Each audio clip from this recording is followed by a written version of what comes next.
അപ്പോൾ ആ ശുദ്ധീകരണ സ്ഥലത്ത് നിന്ന് മോചനം ലഭിക്കണം. എന്നാ ചെയ്യണം?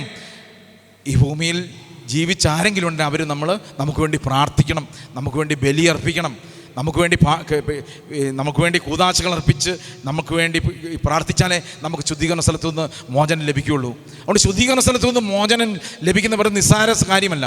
മരി ഫൗസ്റ്റീനയുടെ ഡയറിയിൽ ഞാനിങ്ങനെ വായിച്ചപ്പോൾ ഒരു സിസ്റ്റർ മരിച്ച കാര്യം ഇങ്ങനെ അതിൻ്റെ അകത്ത് എഴുതി വെച്ചിട്ടുണ്ട്. ഒരു വളരെ വിശുദ്ധിയായ ഒരു സിസ്റ്റർ മരിക്കുകയാണ്.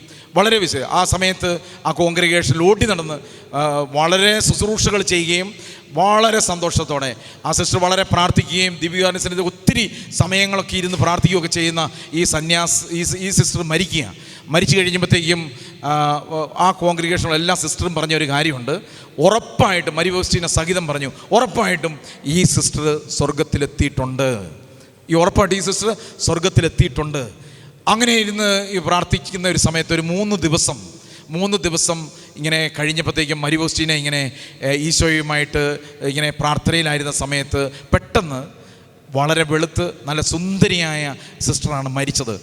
മോഹമെല്ലാം കരുവാളിച്ച് ഭയങ്കര പേടിയോടെ ഭയത്തോടുകൂടിയും ഭയങ്കര സങ്കടത്തോടെ ഈ സിസ്റ്ററിന് മുമ്പിൽ മരി ഫൗസ്റ്റീനയുടെ മുമ്പിൽ ഈ സിസ്റ്റർ പ്രത്യക്ഷപ്പെട്ടതിന് ശേഷം ഇങ്ങനെ പറഞ്ഞു, എന്നാ പറ്റി അമ്മയെന്ന് മരി ഫൗസ്റ്റീനെ ചോദിക്കുമ്പം ഇങ്ങനെ മറ്റേ ഈ ശുദ്ധീകരണ സ്ഥലത്ത് മരിച്ചുപോയ ആ സിസ്റ്റർ പറയുകയാണ്, ഇങ്ങനെയാണ് പറയുന്നത്, മോളെ നീ എനിക്ക് വേണ്ടി കരുണക്കൊന്ത ചെല്ലണം, നീ എനിക്ക് വേണ്ടി പരിശുദ്ധ ബലി അർപ്പിക്കണം, നീ എനിക്ക് വേണ്ടി ഈ 2-3 ദിവസം പരിത്യാഗം ചെയ്ത് എനിക്ക് വേണ്ടി പ്രാർത്ഥിക്കണം എന്നൊക്കെ പറഞ്ഞ് ഈ സിസ്റ്റർ പറയുമ്പോഴത്തേക്കും എന്തിനാ അമ്മ ശുദ്ധീകരണ സ്ഥലത്ത്, അമ്മയ്ക്ക് എന്നാ പറ്റി എന്നൊക്കെ ചോദിച്ചു കഴിയുമ്പോഴത്തേക്കും ഈ അമ്മ പറയുക, ദിവ്യകാരുണ്യ സന്നിധിയിൽ ഒരു പ്രാവശ്യം വണങ്ങാത്തത് കൊണ്ട് ഞാൻ 3 ദിവസമായിട്ട് ശുദ്ധീകരണ സ്ഥലത്ത് കിടക്കുകയാണ്. അതുകൊണ്ട് പ്രിയപ്പെട്ടവരെ, ശുദ്ധീകരണ സ്ഥലം എന്ന് പറഞ്ഞു കഴിഞ്ഞാൽ വലിയൊരു കടമയാണ്. നമ്മളത് കടന്നു പോകണമെങ്കിൽ വലിയൊരു മേഖലയത്.